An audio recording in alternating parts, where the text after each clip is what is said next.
Game खेला? कितने पैसे गंवाए? अभी मेरे ऊपर 96 लाख रुपए का कर्ज है। कितने? 96 लाख। 96 लाख रुपए का? उस 20-25 हजार कमाने वाले लोगों की भावनाओं को भी ये क्रिकेटर्स बहुत हद तक समझते हैं, लेकिन फिर भी उनके भावनाओं का मजाक बनाना इन्हें थोड़ा भी गलत नहीं लगता है। जो पैसे कमाने का, जो आज आप टीम लगाइए और करोड़ रुपए कमाइए, इसमें से बहुत लोग गेमिंग एडिक्ट होते हैं। तुमने युवा है जो आकर बताते भी हैं कि 96 लाख रुपए का कर्ज है।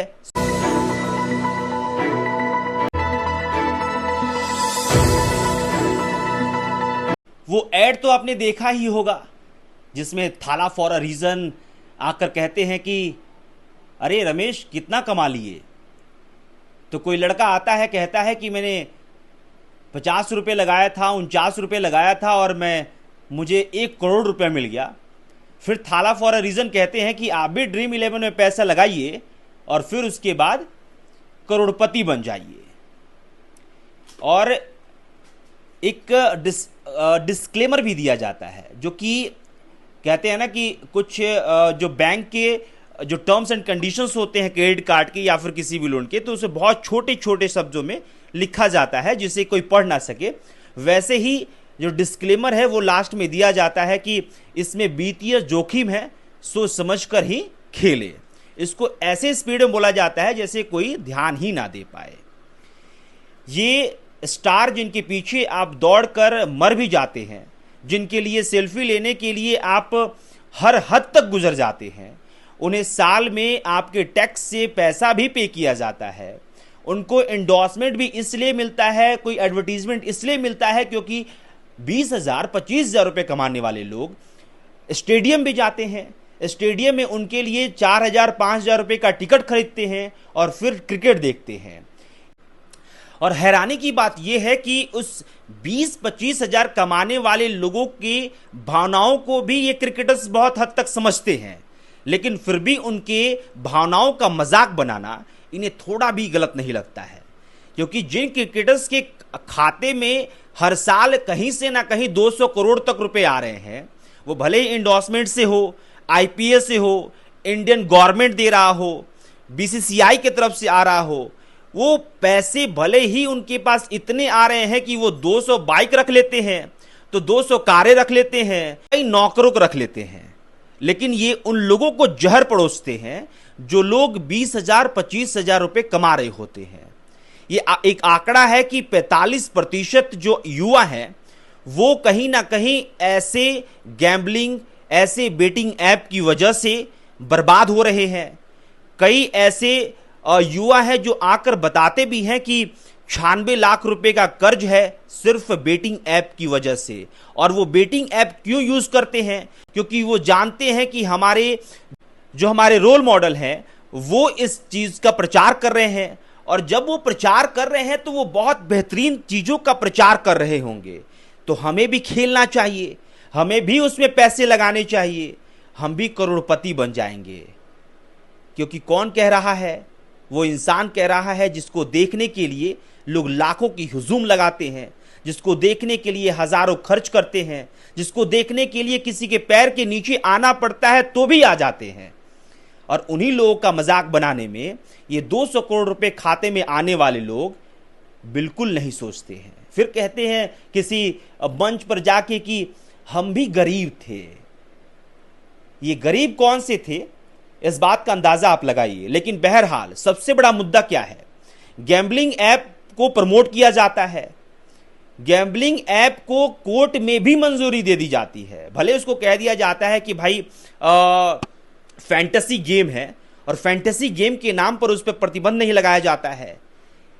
मामला ये आता है कि एक जूस बेचने वाला बेटिंग ऐप की वजह से 200 करोड़ रुपए लगा के शादी करता है, और फिर भी आम लोगों को इस बात का थोड़ा सा भी अंदाजा नहीं लग पाता है कि वो क्या कर रहे हैं। क्योंकि आप ये बात सोचिए कि अगर करोड़ों लोग पैसा लगा रहे हैं तब जाके कोई एक आदमी को पैसा मिल रहा है, तो अगर मान लीजिए कि 100 करोड़ रुपए कोई लगा ही रहा है और किसी ने 1 करोड़ रुपए दे दिया, तो 99 करोड़ रुपए तो जा रहा है ना जी।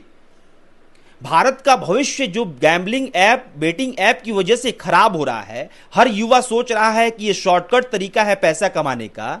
ये ये किस तरफ जा रहे हैं, इस बात को समझना बहुत मुश्किल हो गया है।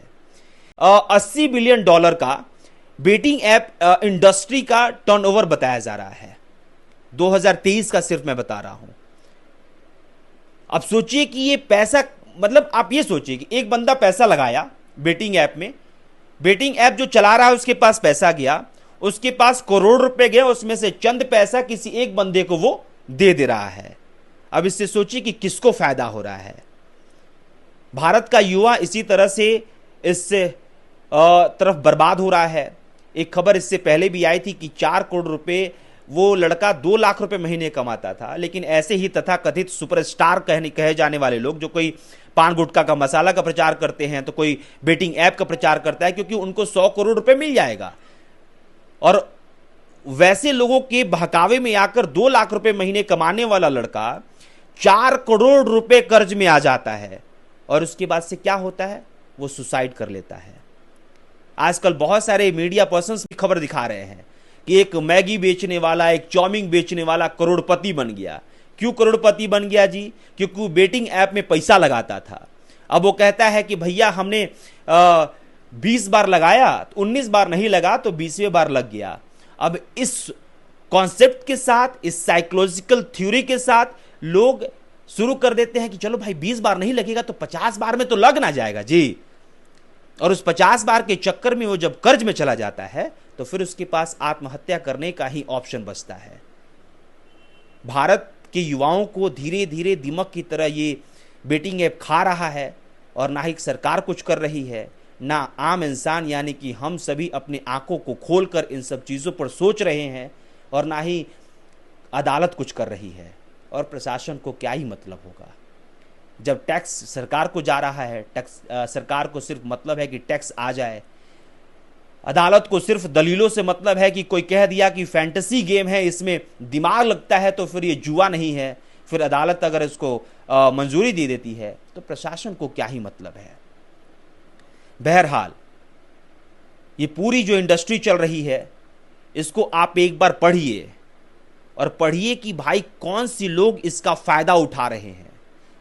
प्रचार करने वाले और जिसकी कंपनी है, और उसके बीच में जो पैसा दे रहा है और जो सुसाइड कर रहा है, वो सिर्फ मूर्खता कर रहा है।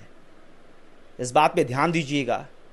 और जाते जाते अगर कुछ आंकड़ों को मैं आपको बता दूं, आंकड़ा है उसके हिसाब से 2022 में सट्टेबाजी और ऑनलाइन जुए के कारण 10,000 करोड़ रुपए का व्यक्तिगत नुकसान हुआ है। यानी कि लोगों ने पैसा लगाया है, और अलग अलग जगह से अलग अलग युवाओं ने, अलग अलग लोगों ने पैसा लगाया। आजकल तो मैं एक और एडवर्टीजमेंट देखता हूं जिसमें कि लगभग 50 से 60 साल की उम्र की महिला और पुरुष बैठा होता है। उनकी दाढ़ी पके होते हैं, यानी कि वो बुजुर्ग लगते हैं, यानी कि साफ तौर पे जाहिर होता है कि वो माँ बाप के तौर पे किसी के सोसाइटी में होंगे। और वो कहते हैं कि मैंने भी ड्रीम 11 और फैंटेसी गेम में पैसा लगाया और करोड़पति बन गए। इससे वो एप्लीकेशन चला रहे और वो एडवर्टीजमेंट करने वाले लोग ये बता रहे हैं कि माँ बाप भी इस चीज़ में सपोर्ट कर रहे हैं, बेटा टेंशन मत लो, पैसा कहीं से भी लाओ, पैसा लगाओ और रिवेन्यू जो है बेटिंग ऐप का बढ़ाओ। फिलहाल देखिए 2022-2023 में ऑनलाइन सट्टेबाजी और जुए से सरकार ने 1500 करोड़ रुपए का टैक्स उनको मिला है। 1500 करोड़ मिल गया भाई, खुश हो गए। उससे क्या मतलब है कि युवा कहाँ जा रहा है। और एक जो आंकड़ा है वो ये भी कहता है कि युवा जो है वो अपनी कमाई का 10% मतलब बेटिंग ऐप में खर्च करता है। मुझे लगता है 10% जो आंकड़ा है वो बहुत कम है, इससे ज़्यादा बेटिंग ऐप में लोग खर्च कर रहे हैं। पैसे भले ही खा नहीं रहे हैं, लेकिन बेटिंग ऐप में खर्च कर रहे हैं ताकि उनको ज़्यादा पैसा वहाँ से मिल सके, करोड़पति बन सके। फिलहाल ये आंकड़े थे। और 96 लाख का प्रदीप द्विवेदी के शो में एक लड़के का आकर कहना, उस समय सबको धक्का लगा होगा। फिर ये चर्चा में चलेगा, फिर उसके बाद से फिर लोग सट्टेबाजी में पैसा लगाएंगे। फिर एक खबर आएगी कि कोई गैम्बलिंग ऐप को लॉन्च किया, बेटिंग ऐप को लॉन्च किया, और उसके बाद से वो करोड़पति बन गया। उसने 200 करोड़ रुपए लगा के शादी किया, उसने 100 करोड़ रुपए लगा के किसी एक्ट्रेस को बुला के नचा दिया, और जो पैसे लगाए वो किसी नाले में पड़े हुए हैं या फिर सुसाइड करके वो मर चुके हैं। यही चलता रहेगा। शायद भारत का भविष्य अब जो धीरे धीरे दिमाग की तरह चाटने पर लोग लगे हुए हैं, वो शायद ऐसे ही चलता रहेगा जब तक आप नहीं सोचेंगे। द न्यूज़ लुक देख रहे थे आप। मेरा नाम अभिषेक श्रीवास्तव है। चैनल पर नए हैं तो सब्सक्राइब कर लीजिएगा। फेसबुक पेज पे देख रहे हैं तो फॉलो कर लीजिएगा। बहुत बहुत शुक्रिया।